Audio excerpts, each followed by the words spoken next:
All right, excited to get the season started. Got a couple of updates here that just want to share with everybody. First off, Jason King will represent and wear number 25 as we honor the legacy of Aaron O'Neal on the 20th anniversary of his tragic passing, and understand the significance of his life and story to our university, and the significance of the changes that were brought about with the NCAA and sickle cell testing. So Jason is excited to wear that. He's from St. Louis, and he is a linebacker, so it was awesome for that to occur. Logan Reichert suffered a lower body injury 2 days ago that will keep him out 6 to 8 weeks. So that's going to be the really the first and hopefully only injury that will keep somebody out of the game. We are monitoring a couple other situations, but feel good that we'll have everybody healthy. The quarterbacks, we have a plan in place and have discussed with the team, and feel prepared to execute that plan, and don't feel the need to share that plan with you. So just want to make sure that we all know that. As far as, University of Central Arkansas playing the Purple Bears, famous alumni Anna Drinkwitz, I think she's a proud graduate. I don't remember the year, but sister graduated from there. Have a lot of respect for their program and their head coach, Nathan Brown. He had a storied career there as a quarterback and player, and now obviously a very successful coach, and has done a tremendous job building and maintaining the success of that program through a lot of different head coaches. I think he's been there since since '04 as a player. I think his entire career has been there. Have a great relationship, long-term relationship with their tight ends coach, Brooks Hollingsworth. Brooks used to recruit the area when I was a high school football coach, and so have a lot of respect for him and his career as a football coach.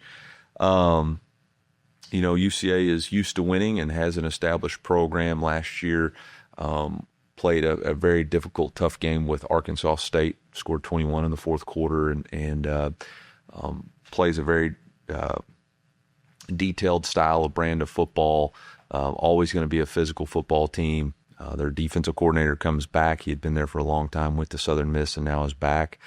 And so, I know that they're going to be really prepared. Really exciting opportunity for me personally. Malachi Henry, their freshman wide receiver. I coached with his dad, Mo, at Springdale for several years, from '06 to '09.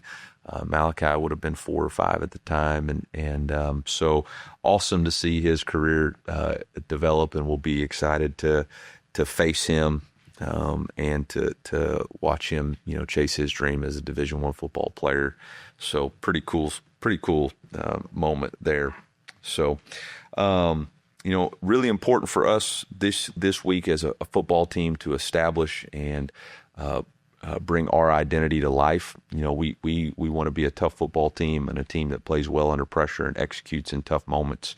And so that's going to be really important for us. That's our message to our team this week is make our identity come to life. You get one shot at a first impression, and what impression are we going to have as Team 136 in this brotherhood? So with that, I'll open it up for questions. With the quarterback, you won't share the thing. Can you just share what the reasoning and decision-making behind making that decision was?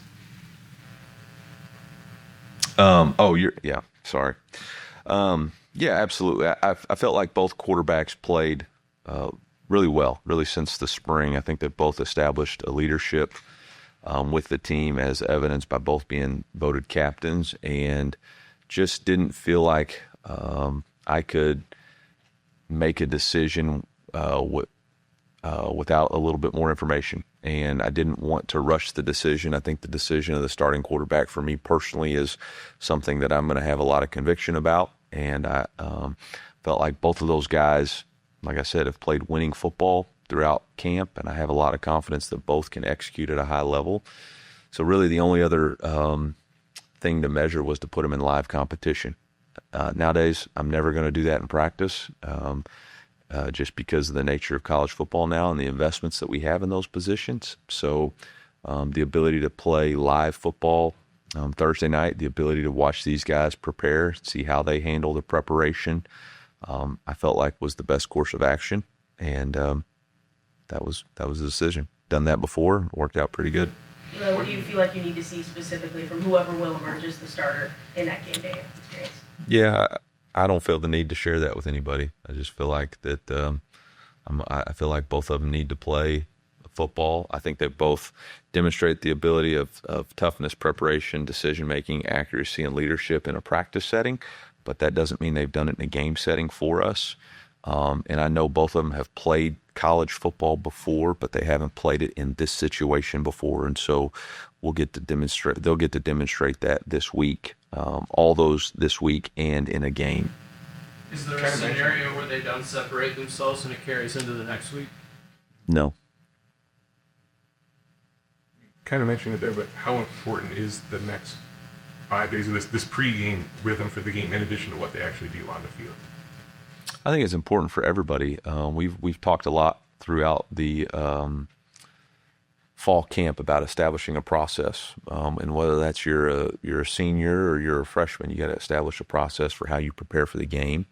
And so, it's going to be an opportunity for everybody outside of just the quarterbacks. I know there's a lot of focus on that, which is awesome, but it's important for everybody to establish a rhythm and a routine and a process. I think you look back at the success that we've had, whether it's here or App State or NC State, the best players that we've coached have had a game week rhythm and routine that they could rely on, and it was able to keep them steady through the ups and downs of the season. I think about Brett Rippon, Ryan Finley. I think about Cody Schrader, Darius Robinson, Chris Abrams-Drain. Those guys, Brady, they all had routines that were unique to them, but they were able to establish and maintain. Coach, about UCA, what do they do offensively and defensively that you guys got to do this week? Yeah, it's a challenge, obviously, to figure that out to some extent, because they do have new coordinators, from a calling it standpoint. Obviously, Nathan has taken, or Coach Brown has taken back over the play calling duties. He hasn't done that, I don't believe, and since he was the coordinator under Steve Campbell. So, we can watch last year's scheme. It's always been a little bit similar to the scheme that he played for when he was played for Coach Kong. So they're always going to establish the run. They've got a big running back. I think the Chambers kid played quite a bit for them last year. They've got two really good guards that will allow them to try to establish the line of scrimmage. They've always been a gap scheme. That's something Coach Hollingsworth has always believed in when he was the O-line coach, even now as the tight ends coach. Obviously, Malachi was a freshman All-American wide receiver, so they've got a unique skill set there. Nathan threw the ball around a lot as a quarterback, so I'm assuming he's going to want to get back to doing that. I feel like the comments that were made was maybe they didn't have enough variety or explosiveness on offense. So I look for them to try to bring back some explosive style of offense. Their quarterback, I think Austin Myers from Valonia was a really good high school football player in the state, big, tall, got great arm, size. So not a ton of film. I think he's got less than 100 snaps. So that's a little bit of a challenge to know exactly what the offensive identity is going to be. Defensively, Coach comes back from Southern Miss, but he had been there before. I think it's going to be a similar style defense to what they've been running. But they do have variations to what they do, both in the coverage aspects and in the front. They play multiple fronts, 4 down, odd, and we'll play some bear. So that gives you a unique thing for your offense to have to prepare for all 3 different fronts to know how to block them and protect them.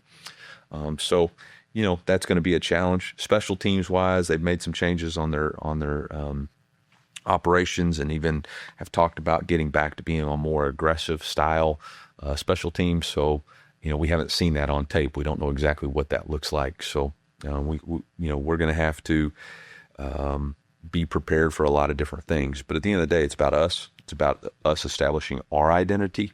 It's about us establishing the brand of football that we want to play. And I look forward to seeing that this week come alive. What are the challenges of your own preparation when there is a little bit of an unknown about your first report? Yeah, the challenges are there's not quite as much film that you're going to be able to dial in and say, okay, this is what they do. But it really comes back down to our preparation, our fundamentals and techniques, our execution. On the offensive side of the ball, you have base rules that you understand versus, a 4-down front, an odd front, or a bare front. And we got to be able to execute that regardless of what front they're in. We have sound DNA plays that we can execute versus anything. We got to be able to do that. Quarterbacks are going to have to go through progression reads and understand, what the progression is. They're going to have to identify coverage and understand how that changes their progression, which is a good challenge. And so that'll be what that is. On the defensive side of the ball, it's going to be all about reading your keys. You're not going to be able to have run pass tips going into the game because you don't see those on tape. So you're going to have to, rely and trust on your keys and make sure in the secondary we have our eyes on the right spot. In the front seven, we're going to have to be physical and dominate our block, dominate the blocker. We're going to have to read and react based off of the type of block that we're getting. So it's really a good challenge. It's a good test. And it's something that I think our team looks forward to. Coach, you said a little while ago that Kevin Coleman was atop the punt returner depth chart. Mm-hmm. As for the kickoff return depth chart, what went into deciding who was going to man those duties at the end of the season? Well, as far as the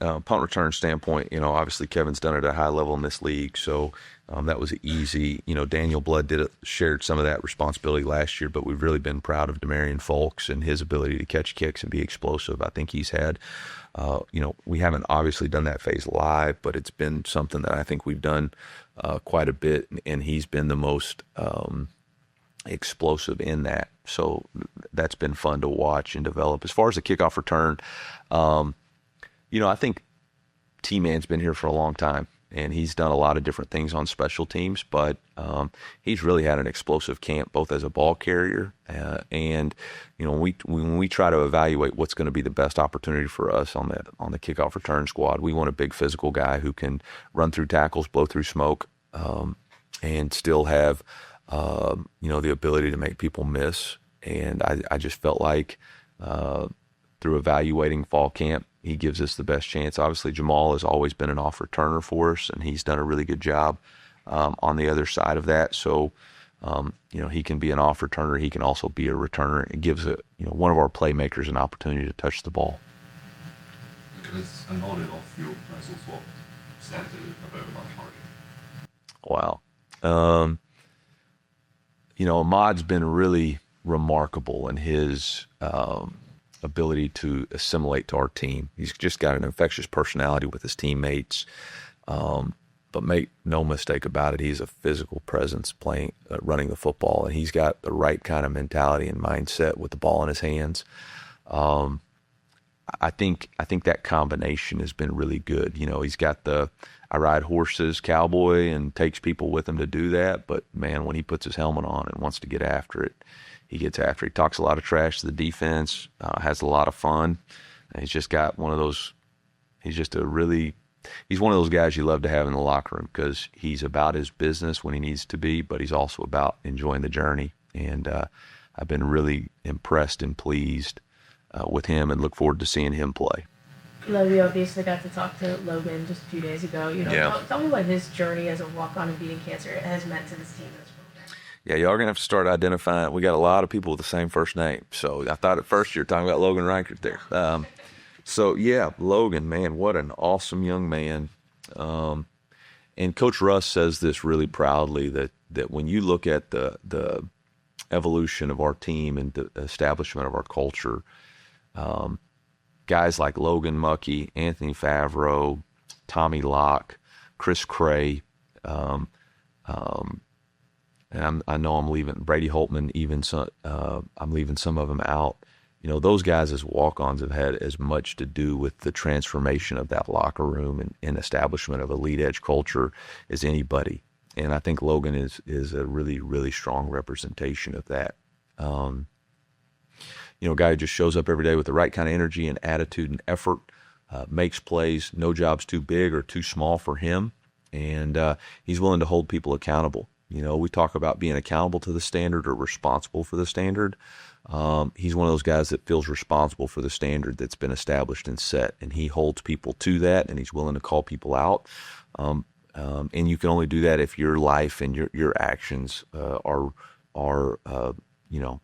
if you're accountable to the standard. So I think he's done a really, really good job, and we're just proud of him, and thankful he's on the team.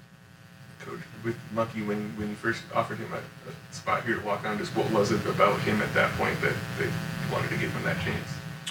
Yeah, I think it's pure desperation. No, I'm just, I think we do a really good job in the walk-on category, from establishing the high school players early on, like who can play, who do we think can help us. When we first got here, that wide receiver position was a position that we really need to flip that room, and whether that was through transfer or whether that was through scholarship or walk-ons. And Logan was had all the right things about him, and obviously, he was coming from a really good high school that we wanted to recruit some players from too. So that helped us. 2 or 3 more guys. Coach, you mentioned it already, but are there any other specifics on the defensive side of the ball that you want to just see go well from your point? All of them. Yeah, all of them. It all starts with us stopping the run. I think we want to make sure we can establish the ability to stop the run. I think we want to see if we can rush the passer without having to be too exotic in our pressures. Want to see if we can establish, the ability to affect the passer. I think we want to see what kind of coverage ability we have. Are we going to have to be a team that can we be a team that denies the ball, or do we have to be a team that has a touchdown-proof defense and just try to keep everything in front of us? Can we force takeaways, and do we tackle well? So there's a lot of things to figure out. I think we know going into it what we want to try to establish, but everybody goes in with a plan, and you're going to have to react to different things that occur, and we'll see. Coach, you've been a fan of the 9-game schedule, the SEC releasing that. How do you feel about that? I've changed my mind. Look, I don't know if I said this at media days, and I still believe it. The two most important factors in making decisions, in my opinion, from a conference standpoint or for college football, is the fans and the players, and everything else is really secondary. I don't think we should weigh in conference affiliation or finances or all that different stuff that is, in my opinion, really caused a lot of the issues we have in college football right now, because it's really been more about anyway. So I think from a fan standpoint, it's awesome. I really do. I think adding those games are great for the fans. I think it's going to be a challenge. Obviously, I think there's going to be unintended consequences from increasing the schedule difficulties. I think there's going to be unintended consequences with having a 4 and 5 game rotation, where you only have 4 conference home games, and there's going to be 5 conference road games, which now makes scheduling even more challenging, because you just told us that we have to have 1 Power 4 outside of that, which you could be looking at a 6 home game, 6 road game schedule, which would make no sense when you spent $250 million building a North End Zone project. So I think there's a lot of challenges there that you're going to have to figure out and get right. So, and it's not exactly like they're giving us a lot of time to do that. We don't even know who our 3 permanents are. We don't know what the schedule looks like, and we got to do it here in the next 9 months. So, or really 6 months. And you're going to have to buy out some stuff. So, we figured it out before. But I do think there's a lot of unintended consequences that hopefully that everybody was aware of on that stuff. And, we'll go from there. But I will say this.